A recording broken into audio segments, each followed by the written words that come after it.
지금 앞에 두 학생은 이제 의료 서비스 시장에 대한 국가 규제에 관해서 민영의료보험을 왜 규제하지 않느냐, 이런 이제 좀 더 강화된 규제를 찬성하는 입장, 그리고 고급 서비스의 경우에 좀 건강보험 제도의 바깥에서 좀 허용할 수도 있지 않느냐, 이런 좀 제한적인 완화를 옹호하는 입장의 질문이었습니다.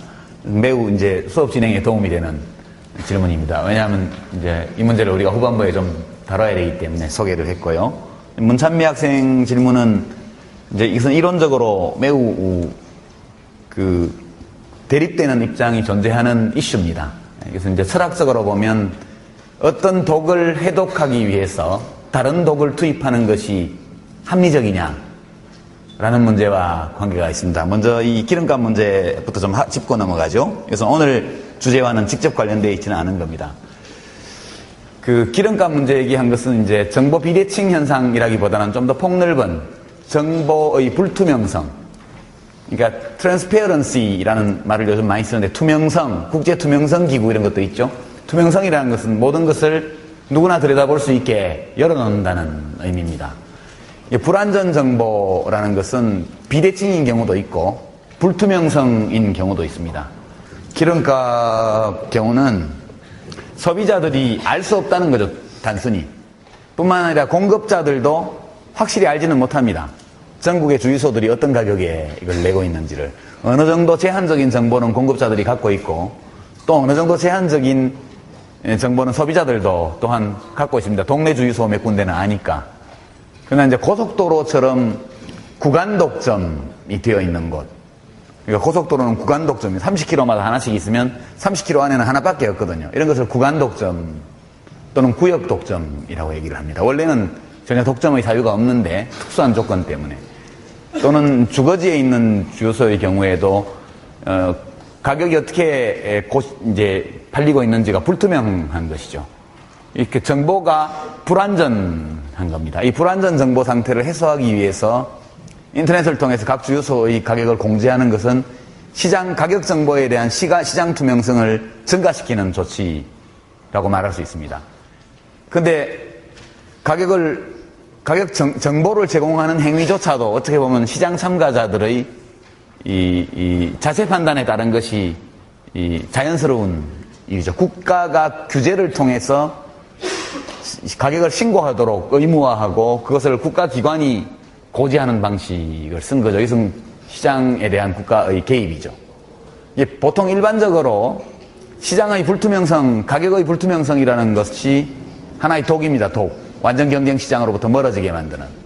이 독을 해소하기 위해서 국가가 강제적으로 정보를 고지하게 만드는 새로운 독을 투입하는 문제입니다. 아까 학생이 질문한 것은 이것이 정보를 투명하게 만들어서 경쟁을 더 활성화할 수도 있겠지만 수요자나 공급자 모두가 가격에 대해서 다 알게 되기 때문에 공급자들도 더 많은 정보를 갖게 되고, 그렇게 되면 자기들끼리 담합할 수 있지 않느냐, 그런 거죠. 그 가능성이 실제로 존재합니다. 근데 이 경우는 너무나 많은 주유소가 있기 때문에 이것이 만약 주유소의 숫자가 전국적으로 한 100개 미만이다, 그럼 아마 회원 명단 주소록에 다 넣어놓고 이메일로 한 큐 누르거나 아니면 그냥 문자 메시지로 쏘면 금방 될 거예요, 아마.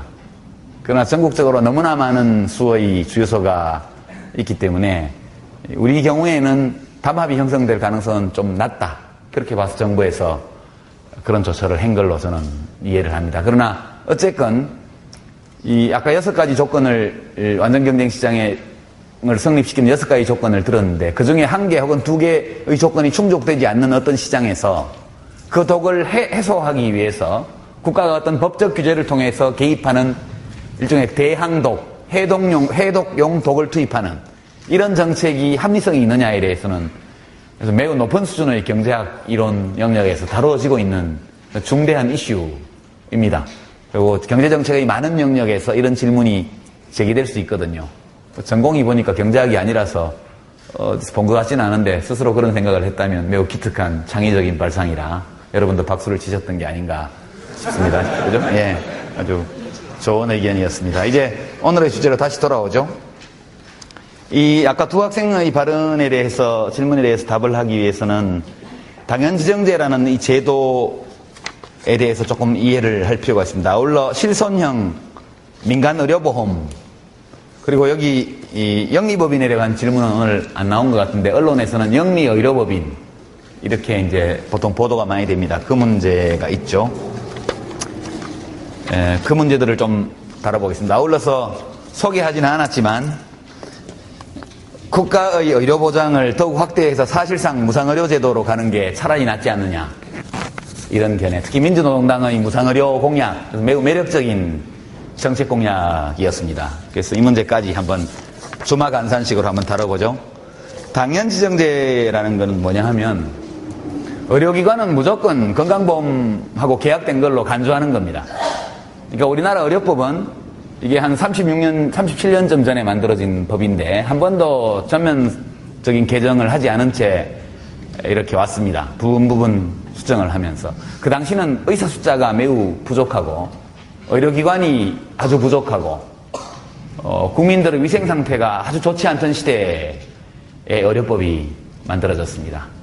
의사를 제외하고 다른 의료 분야의 전문 직업인 집단도 아직 형성되지 않았던 시대에 한마디로 말해서 좀 의료가 미개한 시대에 적지만 그래도 제도 교육을 받은 의사를 중심으로 의료 체계를 만든 법률입니다.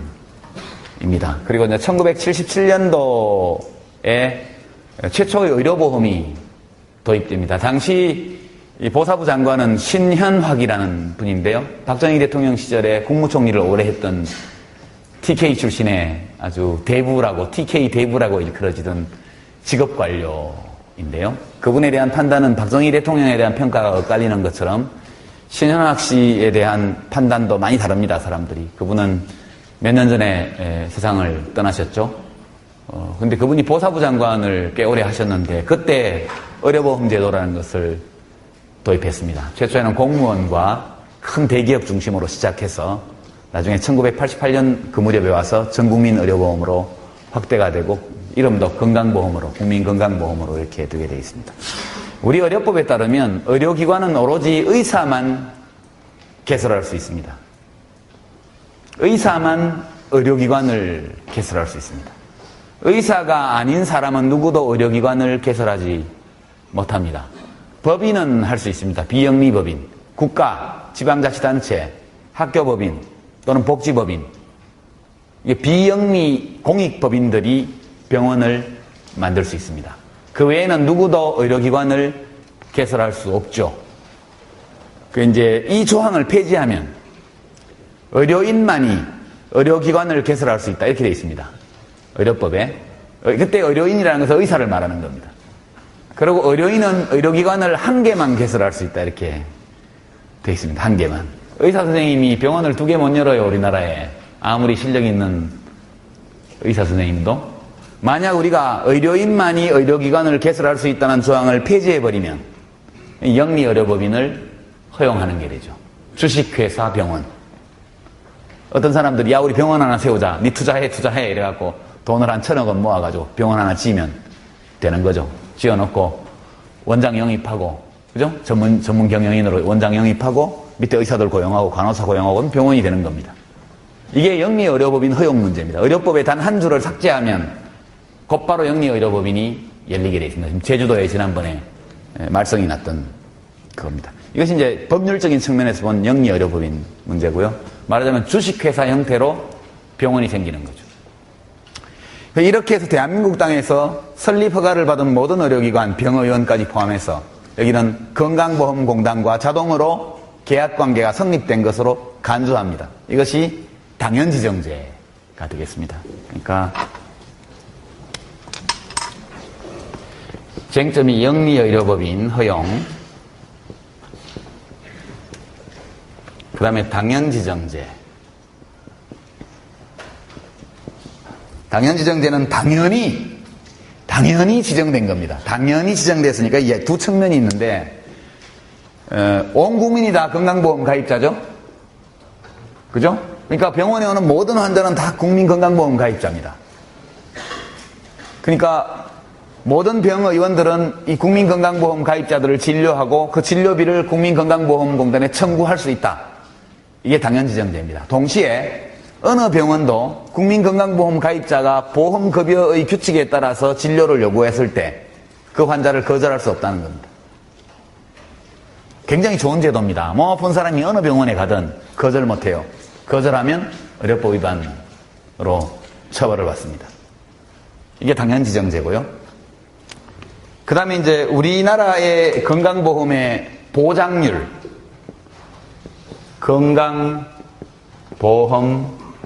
보장률이라는 것은 총진료비 중에서 분모는 총진료비, 분자는 건강보험의 급여액입니다. 국민들이 병을 치료하는 데 쓴 돈을 다 합친 걸 분모에 넣고 분자에다가 건강보험에서 지급한 돈의 액수를 분자에 넣으면 이것이 건강보험의 보장률입니다. 이게 우리나라에서는 대개 약 60% 수준에 있습니다. 이게 지금 참 문제인데요. 분모에 들어가는 총진료비가 어디서 어디까지냐, 이거에 대해서 학자들 사이에 이견이 있습니다. 통계상 다 파악되지 않는 요소도 많이 있습니다. 그래서 분모에서 뭘 막 빼면 보장률이 올라가죠. 그죠? 그래서 어떤 기준에 따르면 한 70% 되기도 하고요. 어떤 기준에 따르면 50%밖에 안 됩니다. 국가 공식 통계로는 약 60% 좀 넘는 수준의 보장률을 보이고 있다. 이 정도로 보면 될 것 같습니다. 뭐 65%, 66%까지 통계가 나와 있는데 약간 좀 거품이 있어서 저는 개인적으로 약 60%대 약 3분의 2 정도에 가까운 보장률을 보이고 있다. 이렇게. 이 보장률이 100%가 되면 완전 무상의료가 됩니다. 보장률이 0%가 되면 그건 보험이 없는 상태가 되는 거죠. 보장률은 0에서 100% 사이에 있습니다. 이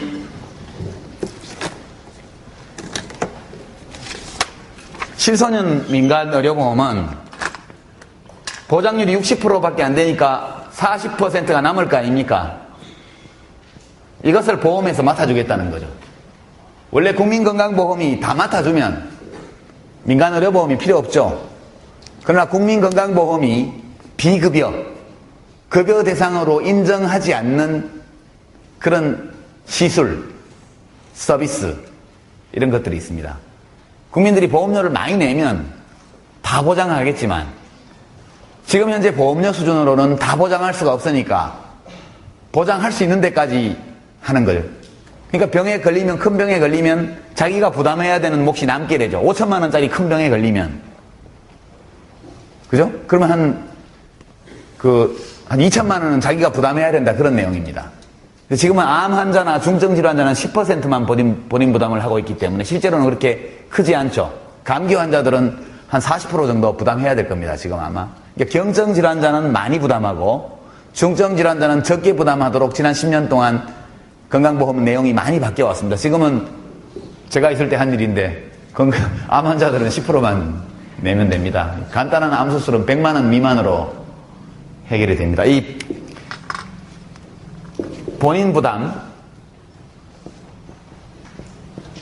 대체로 큰 항목이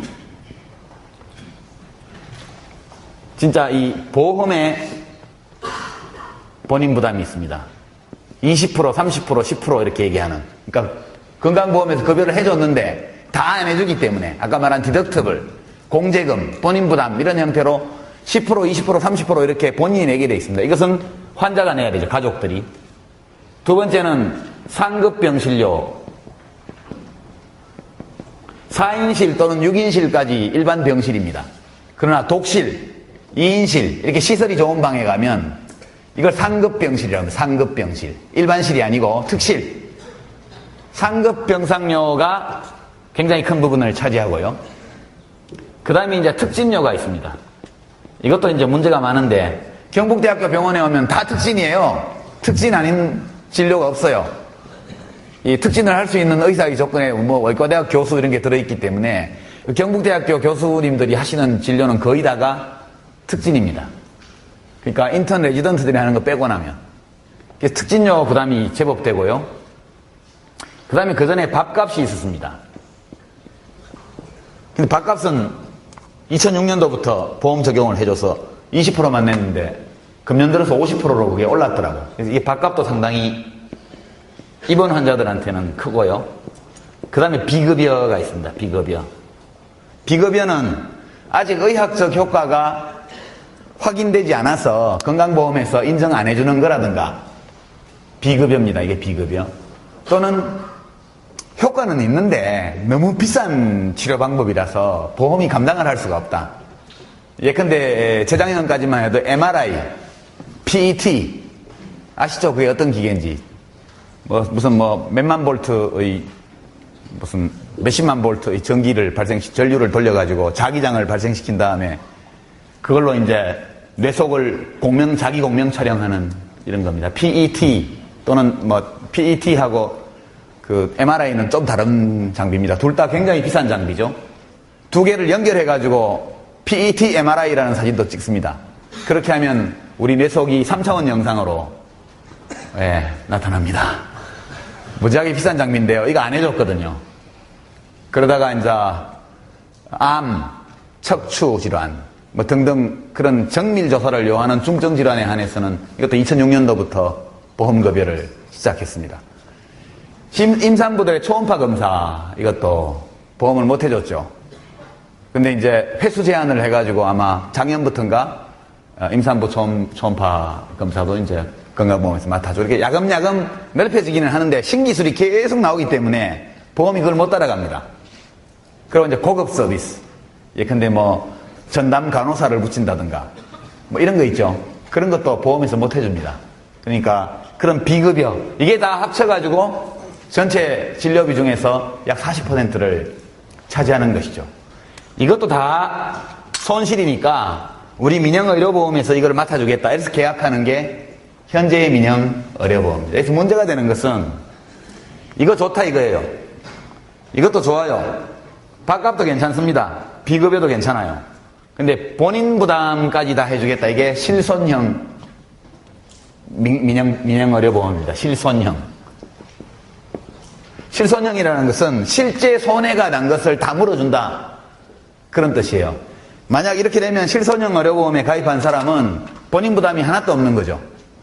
무상의료를 실현하는 게 됩니다. 이게 실손형 민영의료보험입니다.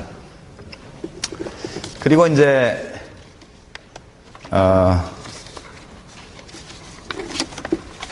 이 무상의료까지 왔죠. 이제 무상의료. 이거 이제 민영의료보험, 실손형 민영의료보험에 가입하면 완전 무상의료가 됩니다. 이게 무상의료 개인적으로. 근데 이것을 국가가 하게 되면, 국가가 이걸 몽땅 다 맡게 되면 국가 무상의료 제도로 이것이 가게 되는 거죠. 그러니까 우리나라의 국민건강보험은 보장률이 40%밖에 안 되던 시대에서 시작해가지고 또 국민 중에 극히 일부만 보험을 해주던 시대에서 시작해서 보장률도 점점 높아져가고 가입자도 전 국민으로 확대되면서 발전해 왔습니다.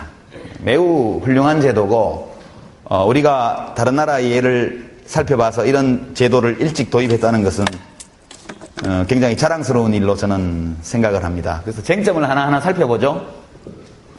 우선 당년지정제 완화 폐지 이것을 의사협회에서 요구하죠. 그러면 당연지정제를 폐지하면 뭘로 될까요? 계약제. 계약제로 가야죠. 원래 당연지정제는 의무이기도 하지만 권리이기도 합니다. 모든 의료인들이 의료기관을 열기만 하면 건강보험하고 계약이 된 셈이니까 다른 게 필요 없거든요. 만약 어떤 병원이 건강보험 환자를 못 받게 하면 어떻게 되죠? 그 병원 조만간 문 닫아야 될 겁니다. 왜냐하면 건강보험에서 급여를 안 해주면 치료비를 다 본인이 내야 될 거 아니에요. 똑같은 맹장수술을 이 병원 가면 30만 원만 내면 되는데 저 병원 가면 100만 원 내야 된다. 그럼 누가 100만 원 병원에 가겠어요? 이것은 의료기관을 보호하는 것이기도 합니다. 근데 의사협회는 집단계약제로 바꾸자는 거죠. 의료기관 전체의 대표하고 정부 대표가 협상해가지고 배짱이 맞으면 계약하고 아니면 없는 거다. 그러면 이제 건강보험 받기 싫은 병원은, 환자 받기 싫은 병원은 안 받으면 그만인 거죠. 그게 이제 집단계약제입니다. 개별계약제가 있습니다. 개별계약제는 보건복지부에 매우 유리하죠. 이것은 이제 계약하는데 문제 있는 병원하고는 계약 안 하겠다. 특별히 계약 안 하는 병원을 빼고는 다 계약된 걸로 간주한다. 예, 그렇게 되면 말 안 듣는 병원들은 거기서 목록에서 빼버리면 곧 망하게 되죠. 이것은 의사협회에서 죽어도 받아들일 수 없는 안입니다. 이 당연지정제를 폐지하는 것은 현실적으로 아무런 의미가 없는 일이다. 저는 그렇게 생각합니다. 이것을 폐지하게 되면 이제 보험 환자를 받는 병원과 안 받는 병원이 있겠죠.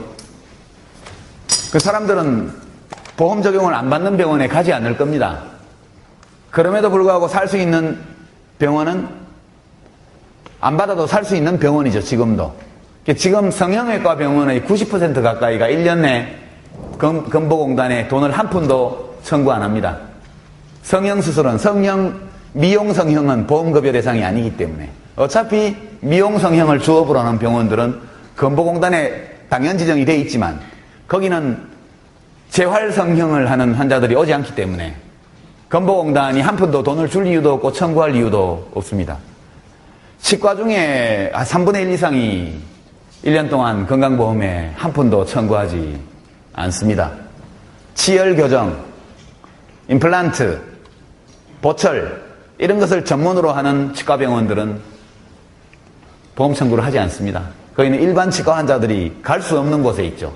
신라호텔 4층이라든가 뭐 이런 데. 예. 뭐 어차피 우리네하고는 별로 관계가 없는 병원입니다. 근데 지금도 하나도 불편하지 않아요. 근데 다만 지금은 어떤 환자가 그런 치과병원에 와가지고 아주 유명한 치과병원, 엄청나게 비싼, 와가지고 그냥 충치 있는데 치료해줘요 이러면 의사 선생님도 난감합니다. 그 진료 시간에 고급 환자를 진료하면 10배의 수입을 올리는데 보험 환자가 오면 고달프잖아요. 거절하면 고발당하죠. 의사 면허가 정지되거나 취소될 수 있습니다. 귀찮죠? 없는 게 낫죠. 편안하게. 그분들한테는 도움이 되죠. 일반적으로 그렇게 되게 되면 부자가 가는 병원과 가난한 사람이 가는 병원이 구분돼서 의료 양극화가 생길 것이다. 그건 그렇지 않다고 저는 생각합니다. 지금 당장 현대 아산병원이나 혹은 경북대병원이 또는 삼성병원이 건강보험 환자를 받지 않겠다고 정책을 세워 살아남을 수 있느냐? 거의 없습니다. 살아남을 가능성이. 왜냐하면 그 못지않게 좋은 시술을 제공하는 병원들이 많이 있기 때문에. 그래서 이 당연지정제를 폐지한다는 것은 국민 누구에게도 아무런 실익이 없고 또 의사와 병원들에게도 실제 실익이 거의 없는 일입니다.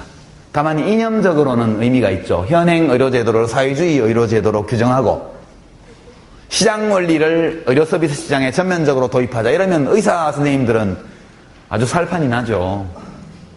이 대한민국이 의료천국, 의사천국, 환자지옥, 예, 의사천국, 환자지옥이 될 겁니다.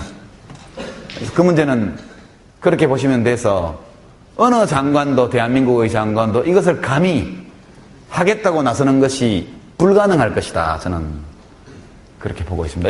이걸 풀게 되면 아무런 국민적, 국가적 실익 없이 어마어마한 이념 논쟁을 불러일으켜서 정권이 무너지고 나라가 흔들릴 것이다. 적어도 이것이 어떤 내용인지를 그 실체를 알고 있는 사람이라면 누구도 당연지정제 폐지 문제를 거론하지 않을 것이다. 저는 그렇게 판단을 하고 있습니다. 그 다음에 이제 영리의료법인 문제가 있죠. 영리의료법인. 영리의료법인 문제도 굉장히 시끄러운데 사실 시끄러울 것이 거의 없는 문제라고 저는 보고 있습니다. 왜냐하면 영리의료법인은 주식회사죠. 돈 벌어가지고 주주들한테 배당해야죠. 주식시장에 상장해가지고 주식값 올려서 자산가치 키워야 되죠. 그런 기업입니다. 그런데 건강보험의 당연지정제가 계속 유지될 경우에 특별히 그 영리병원이 다른 비영리병원에 비해서 경쟁 우위를 가질 수 있는 요소가 별로 없습니다. 그렇거든요. 영리법인 주식회사 병원이라는 것이 다른 산업의 평균 수익률에 비해서 더 많은 이익을 올리는 매력 있는 그런 투자처가 되기 위해서는 국민건강보험이 없어져야 돼요. 이것이 버티고 있는 한은 별반 그렇게 수지를 맞출 수가 없는 조건에 있습니다. 가격을 국가가 다 통제하고 있죠. 어느 국민이 진료받으러 와도 거절 못하죠. 똑같은 조건에서 경쟁하는 것이거든요. 저는 영리의료법인 허용이라는 것은 별반 국민 생활에는 영향을 미치지 않을 것이다, 그렇게 봅니다. 그러나 이념적인 논쟁은 어마어마하게 일어나겠죠. 우선 의사협회가 반대합니다. 왜냐하면 의사들은 의료기관 개설권을 독점하고 있거든요. 그럼 자기의 밥그릇과 같습니다. 이걸 내놓으라 그러면 반기겠습니까? 아무리 좋은 것도 의사협회가 반대하면 하기 힘든데, 하물며 좋지 않은 것을 의사협회가 반대하는데 어떻게 할 수 있을까요? 두 번째 문제는 영리병원, 주식회사 병원을 만들 사람이 별로 없어요. 현대는 아산병원이 있습니다. 삼성은 삼성병원이 있죠. LG는 병원이 없습니다. 그죠? LG 재벌 중에 SK도 병원이 없죠. 재벌 그룹 중에서 병원을 만들 수 있겠죠. SK나 LG 뭐 그 정도 되지 않겠습니까? 근데 단기간 내에 삼성병원이나 현대 아산병원을 누를 만한 시설과 의료진을 확보하기가 쉽지 않아요. 기존의 공급자들은 대학을 끼고 있죠. 삼성병원은 성균관대학교, 현대 아산병원도 어디하고 컨소시엄이 돼 있을 겁니다, 아마. 어디? 예, 하여튼 뭐 다 돼 있습니다. 예. 그 대학병원들은 의과대학을 다 가지고 있죠. 그래서 경쟁 우위를 신기로 뛰어들어가지고 어떤 재벌 기업이 단숨에 확보한다는 건 결코 쉽지 않다. 수천억이 들어가는 투자이기 때문에. 세 번째 문제는 기존의 영리법인, 비영리의료법인이 영리법인으로 전환하는 것이 불가능합니다. 왜냐하면 기존의 비영리법인들은 많은 세제 혜택을 받으면서 기부를 받고 이렇게 해서 지금 자산을 형성을 해놨는데 그 소유권이 누구에게 있는지를 특정하기가 매우 어렵습니다. 법률적으로 엄청난 분쟁이 일어날 겁니다. 제가 장관으로 있을 때 시장조사를 다 해봤거든요. 법률 검토도 다 해보고. 그래서 이 얘기를 제가 장관할 때 영리의료법인 허용 문제를 검토했습니다. 이렇게 얘기를 했더니 봐라, 참여정부도 그걸 하려고 그랬다. 이렇게. 아니 그게 아니죠. 왜냐하면 영리법인을 허용해달라는 요구가 있기 때문에 그 요구가 어떤 사람들에게 제기되어서 주로 경제부처 쪽을 통해서 정부 안으로 제기됐단 말이죠, 문제가. 그러면 계속 어느 한쪽에서 영리의료법인을 허용하면 국가적으로 좋다 이렇게 주장하는 게 있으니까 그게 맞는지 안 맞는지 검토를 해야 될 거 아니에요. 그래서 제가 영리의료법인 문제를 검토한 겁니다. 그랬더니 뭐 지난 정권 때 하려고 했던 거 우리가 하는 거다, 이렇게 지금 정부 맡은 분들이 말씀하신다든가, 또는 뭐 이제 민주노동당이나 이런 진보 진영에 계신 분들은 저 봐라, 역시 노무현이도 이명박이하고 똑같잖아. 그게 어떻게 같아요? 검토해 보니까 실익도 없고 국민에게 도움도 안 되고 시끄럽기만 하고 말짱 손해날 일만 많으니까 하지 말자, 이거 해봐야 소용없다. 그래 대통령한테 보고 드려서 안 하기로 한 거거든요. 검토해 본 결과 국가적으로 바람직하지 않아서 우리는 안 하기로 했다. 그게 검토의 결과입니다. 실컷 어디 인터뷰했더니 저희가 그걸 검토했습니다, 이것만 딱 나오고, 그 검토해본 결과 아무런 실익이 없어서 안 하기로 했습니다, 이건 안 나오더라고요. 그래놓고 참여정부 설거지론에 대해 소개만 하고 끝나던데, 이건 참 문제가 많죠. 안 하기로 한 겁니다.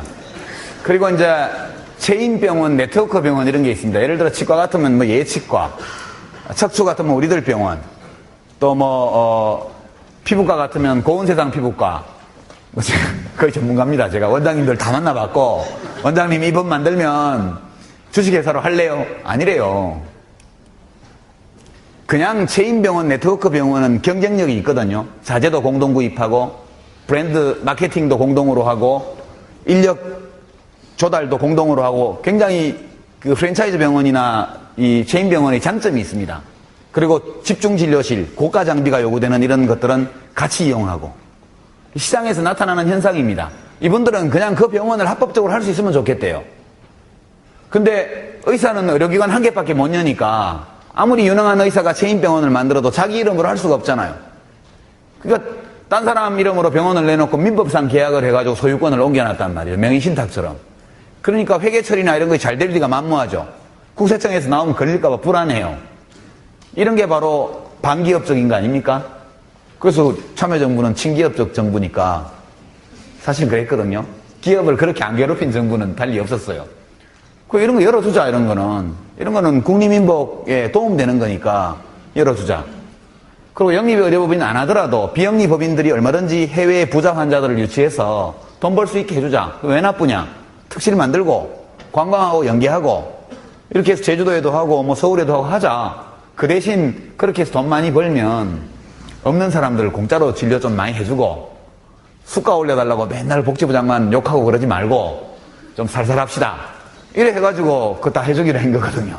하여튼 뭐 그런 문제입니다. 영리의료법인은 이념 논쟁만 굉장히 크게 터뜨릴 뿐이지 실제로 나타날 영리의료법인도 많지 않고 기존의 영리의료법인은 비영리의료법인이 영리법인으로 전환할 수 없고 그 다음에 영리의료법인으로 전환하리라고 사람들이 보통 이야기하는 체인병원이나 네트워크 병원들이 원하는 것은 그게 아니다. 그걸 허용하지 않고도 고급 서비스 발전시킬 수 있고 해외 환자 유치해서 국부 정진에 기여할 수 있다. 일자리도 만들 수 있다. 이런 결론, 제가 이 문제를 검토해본 결과 내린 결론입니다. 영리법인 문제는 그렇게 보기 때문에 저는 그거 자꾸 주장하는 분들이 좀 실용주의적으로 문제를 보는 게 아니고 상당히 이념적으로 문제에 접근하는 게 아닌가 이런 생각을 갖고 있고요. 이건 어디까지나 제 생각입니다. 뭐 교수가 얘기한다고 다 맞는 건 아니에요. 예. 그 다음에 마지막으로 실손형 의료보험 문제를 한번 봅시다. 무상의료하고 시간이 한 10분밖에 안 남았는데 실손형은 간단히 말하면 이런 겁니다. moral hazard에 대해서 우리가 아까 얘기했죠. 사전적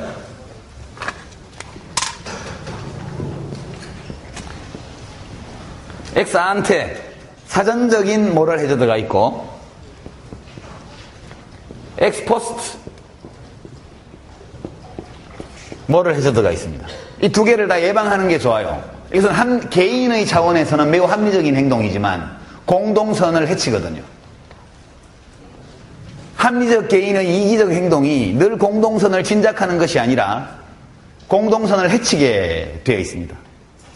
그래서 이것을 막기 위해서 본인 부담이 있는 겁니다. 본인 부담. 종합병원은 30%, 뭐 동네 병원은 20%, 뭐 그런 거죠.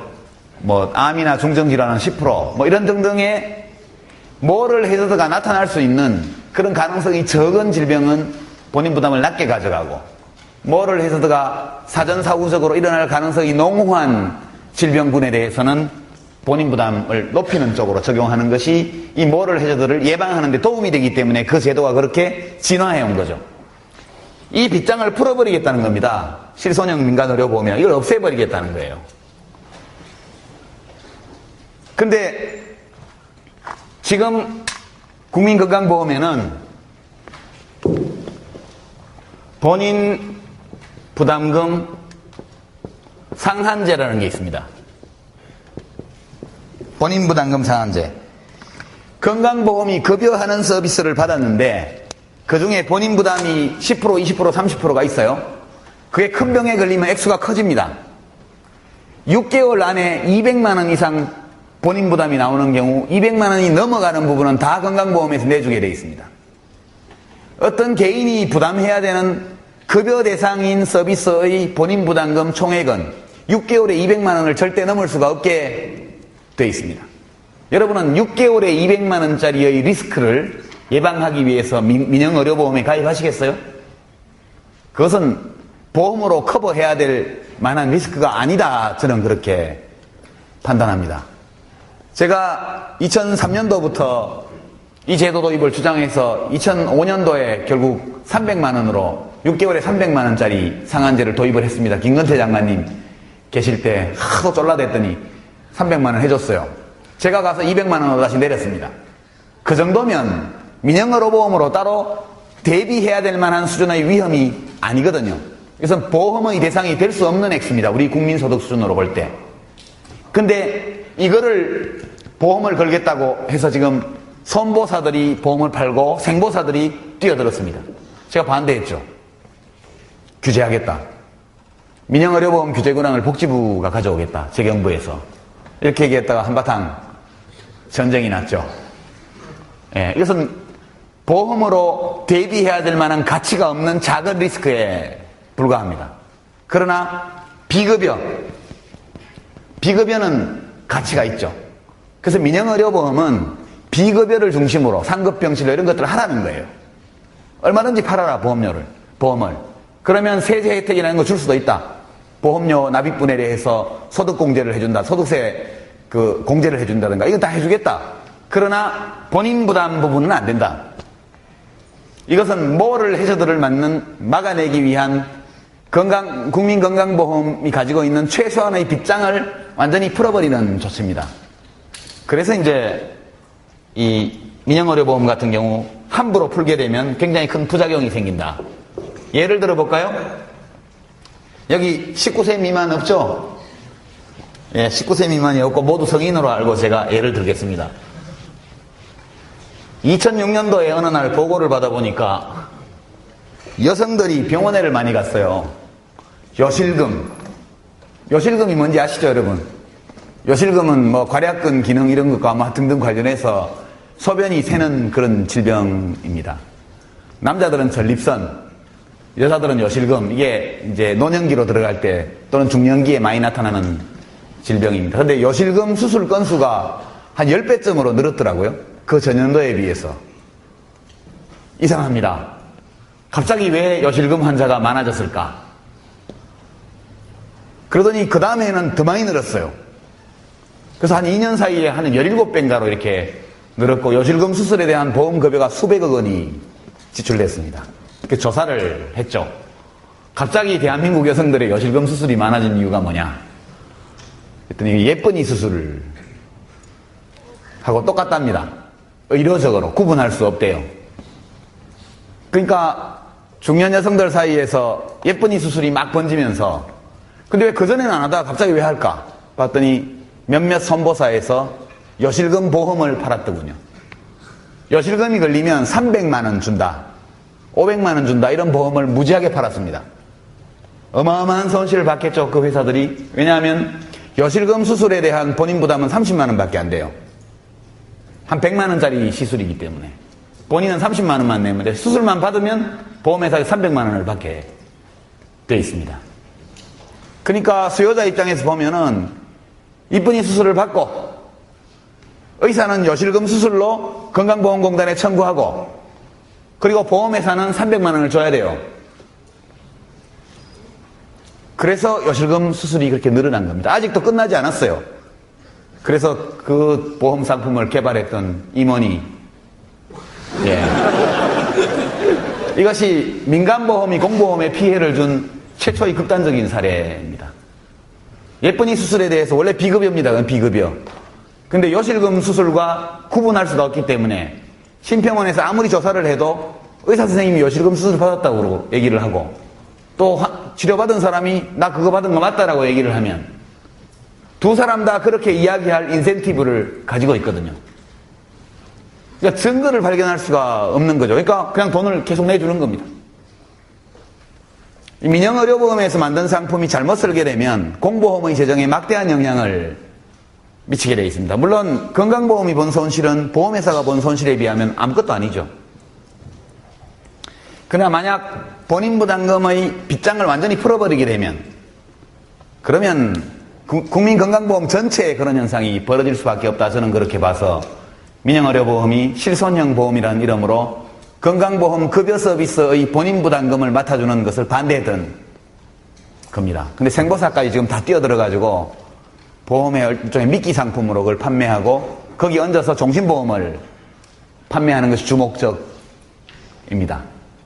그래서 이제 그게 쟁점이 되는 것이죠. 여기서 끝나지 않습니다. 제가 소개하지 않은 쟁점이 정보공유. 그죠? 민영의료보험 회사들에게 국민건강보험이 가지고 있는, 보유하고 있는 진료 정보를 줘라. 이 요구입니다. 최근에 다시 이명박 정부에서 이 요구가 나왔죠. 이 요구도 예전부터 있던 겁니다. 제가 장관을 할 때에도 끊임없이 보험회사에서 이 정보의 제공을 요구를 했습니다. 요구하면 관할 부처인 재경부나 이런 경제부처를 통해서 관계장관회의에 이게 올라오게 되어 있습니다. 올라오면 보건복지부 장관은 주무장관 입장에서 발언 안 할 수 없죠. 안 됩니다. 이것은 개인정보 보호에 관한 법률 위반이고 헌법 위반입니다. 비밀한 사생활. 헌법에 있죠. 진료정보만큼 내밀한 사생활 정보는 달리 없습니다. 제가 살면서 지금까지 어떤 병에 걸렸는지에 대한 정보가 국민건강보험공단에 다 있습니다. 그렇죠. 근데 어떤 사람이 무슨 성병에 걸렸다. 치료를 다 해서 나았다. 아주 내밀한 사생활 정보입니다. 왜 그러면 보험회사는 이걸 달라 그러는 것일까? 보험회사는 아까 말한 정보 비대칭 때문에 보험 가입자가 나는 굿 리스크입니다. 나는 건강을 잘 챙기는 사람입니다라고 하는 것을 믿을 수가 없죠. 배드 리스크는 자기가 건강을 형편없이 챙기는 사람입니다라고 말하지 않죠. 그러니까 이 진료 정보에 굉장히 목말라 있는 상태입니다. 건강보험회사는. 민영의료보험회사는. 이 정보는 돈이죠. 손에 쥐기만 하면 누가 돈 되는 고객이고 누가 아닌지를 알 수 있습니다. 원래 보험이라는 것은 배드 리스크와 굿 리스크를 막 뒤섞어가지고 이른바 대수의 법칙, great number가 작용을 해서 그런 개인 편차가 상쇄되면서 서로가 서로를 돕도록 만드는 것이 보험의 기본 원리입니다. 근데 각 개인의 질병 리스크를 과거 진료 정보를 획득함으로써 다 판단하겠다는 것은 보험 본연의 기능을 완전히 무너뜨리는 일이 되겠죠. 이것은 헌법에 비추어서도 있을 수 없는 일이고 법률에 비추어서도 해서는 안 될 일이고 경제 이론에 입각해서 볼 때에도 정말 멍청한 일이라고밖에는 할 수가 없습니다. 이것은 이제 기업 쪽에서 이것을 요구하는 것은 이익 때문에 요구하는 것이고 일부 경제 관료들이 이것을 옹호하는 것은 잘 몰라서 그런 것이죠. 설마 알면서 그러겠어요? 예. 사람은 그렇게 사악한 존재가 아니거든요. 예. 저는 몰라서 그런 것이다. 그렇게 이해를 하고 있습니다. 마지막으로 무상의료. 실손형 민간의료보험이 전면적으로 허용되면 민간에 의한 무상의료가 이루어지게 되죠. 그죠? 비용은 민간보험회사가 20%좀 부담하고 공보험이 80%좀 부담하는 또는 30대 70으로 비용을 부담하는 완전 무상의료 제도가 실현되게 되어 있습니다. 무상의료 좋아하시는 분들은 좋죠. 이것도 어차피 무상의료기는 똑같은데. 그러나 무상의료를 주장하는 분들은 그런 방식이 아니고 국가가 완전한 무상의료를 하라고 얘기하는 거죠. 이 무상의료의 문제는 딱 한 가지입니다. 좋은데 비용을 감당할 길이 없다. 왜냐하면 여기는 제어 장치가 없습니다. 자, 다시 유명한 그래프로 돌아갈까요? 의료 서비스 시장에서도 수요 곡선이 이렇게 내려갑니다. 서비스 비용이 비싸면 사람들은 병원에를 덜 가요. 소득이 감소하면 덜 가죠. 소득이 감소하면 이 수요 곡선이 왼쪽으로 이동합니다. 같은 가격에서 수요량이 줄어들죠. 금년 상반기에 국민들이 병원에 아주 적게 갔죠. 그리고 돈이 남았대요. 제가 있을 때 적자 날까봐 전전긍긍하면서 했는데 금년도에 하도 경기가 나빠서 국민들이 병원에를 덜 가가지고 보험 지급 증가율이 3% 증가에 그치는 바람에 보험료는 한 6, 7% 인상됐고 그래서 조 단위의 흑자를 봤다. 이런 기쁜 소식이 이게 의료 서비스에 대한 수요 곡선입니다. 이 가격이고 여러분도 이제 경제학자가 됐죠. 이건 누구나 다 그릴 수 있습니다. 이게 공급 곡선입니다. 또는 공급 곡선은 순식간에 병원이 막 생기거나 의사가 막 늘어날 수가 없으니까 좀 비탄력적이겠죠. 의료 서비스 공급이 늘어나는 데는 시간이 좀 걸려요. 그러니까 이게 좀 가파르게 그립니다. 일단. 좀 비탄력적인 거는. 이렇게 되어 있는데 현재 이런 정도의 가격에 이런 정도의 진료량을 국민들이 소비하고 있다. 이렇게 가정합시다. 이게 이제 건강보험이 없을 때 이야기겠죠? 건강보험이 없을 때. 근데 만약 건강보험이 있다면, 우리는 이제 건강보험이 있는 이제 단계로 들어왔습니다. 60대 40이다. 예를 들어서 건강보험에서 60, 내가 40 낸다. 그러면 요것은 소비자들이 직접 내야 될 돈을 말하는 거죠. 그럼 만약 이렇다면 소비자들에게는 이 가격이 어떻게 인식될까요? 현재 이 가격이 예컨대 100원이다. 그럼 실제 소비자가 내는 돈은 40원을 내게 되는 거죠. 그죠? 그러면 40원은 여기입니다. 이만큼을 수요하게 되는 거죠. 건강보험이 없을 때 균형 거래량이 여기라면 건강보험이 도입되는 순간 실제 가격이 이렇게 낮아 보이기 때문에 여기까지 수요하게 되는 것이죠. 이해가 되죠? 무료라면 어디까지 갈까요? 무료라면 만족점까지 가겠죠. 만족점까지.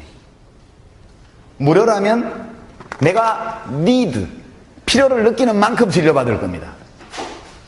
그렇게 되지 않겠어요? 그러면 무료까지는 아니라도 이만큼만 가도 공급이 공급 곡선이 여기서 공급이 못 따라가게 됩니다. 그러면 가격이 올라가야죠. 보험이 없을 때와 보험이 있을 때에는 소비자들이 인식하는 가격이 다르기 때문에 보험이 생기게 되면 소비자들의 수요 곡선은 오른쪽으로 이동하게 되어 있습니다. 같은 가격이라면 과거보다 훨씬 많은 양을 수요하게 되는 것이죠. 대한민국 국민은 전 세계에서 두 번째로 병원에 많이 가는 국민입니다. 대한민국 국민의 1인당 연평균 진료 건수는 약 12건, 11점 몇 건인데 우리나라보다 더 많은 나라는 일본밖에 없습니다. 일본은 노인 인구 비율이 우리나라보다 20년 앞서가는 나라입니다. 고령화가 이미 진행된 나라죠. 일본에 비해서 우리나라 국민들은 훨씬 젊습니다. 그럼에도 불구하고 일본에 거의 맞먹는 정도의 진료량을 우리가 기록하고 있습니다. 혐의가 있죠. 과잉 진료 또는 의료 서비스의 과소비가 이루어지고 있다는. 병원에 많이 간다고 국민이 건강해지는 게 아니에요. 병원 많이 가는 건수로 치면 대한민국 국민은 전 세계에서 두 번째로 건강하지 못한 국민이 되는 거죠. 의료 서비스도 적정량이 있습니다. 옛날 제가 민주노동당을 비난하려는 게 아니고 무상의료 이렇게 얘기를 하는데 우리 지금 건강보험 재정이 약 25조 원 내외 됩니다. 건강보험 재정이. 그럼 그게 60%면 다 합치면 한 40몇 조 정도가 국민의료비겠죠? 그렇습니다. 우리나라 국민의료비는 약 5% 내외. GDP가 1000조 원. 우리나라 GDP가 1000조 원 정도 됩니다. 1000조 원. 우리 돈으로.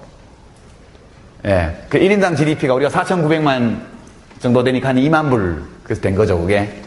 예, 달러가 이제 엄청 올랐으니까 금년 19,000불대로 다시 내려오겠지만 여하튼 우리 돈으로 하면 1000억 원 정도, 1000조 원 정도 됩니다. 거기 한 50조 원이면 5%좀 되는 거죠. 5%좀.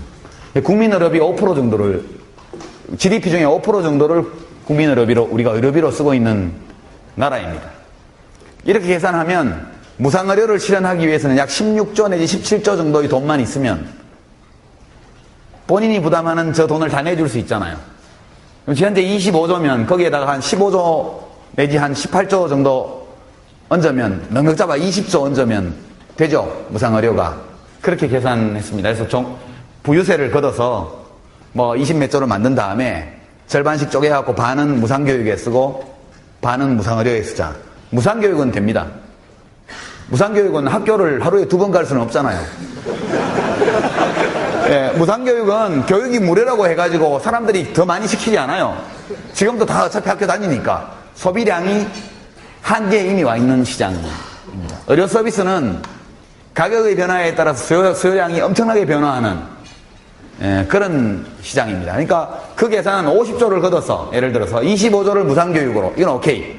25조를 무상의료로, 이건 안 돼. 왜냐하면 실제 무상의료를 실현하고 나면 국민의료비는 현재 50조라고 할 경우에도 얼마가 더 늘어날지 아무도 알 수가 없습니다. 정책이라는 것은 어떤 제도를 도입하고 정책을 도입하고 나면 국민이 그것에 대해서 반응을 합니다. 1차 반응을 하고 제도가 다시 대응하고 다시 2차 반응이 오고 이 과정이 다 끝났을 때를 가정해서 총 소요가 얼마 들겠다. 이렇게 계산하는 게 맞는 거죠. 만약 국민의료비 지수를 현행 수준에서 묶을 수 있다면 무상의료를 하면서도 저도 무상의료에 100% 찬성합니다. 그러나 모든 것은 다 움직입니다. 고정되어 있는 것은 아무것도 없어요. 제가 지난번에 한번 얘기했죠. 태양 아래 영원한 것은 아무것도 없다.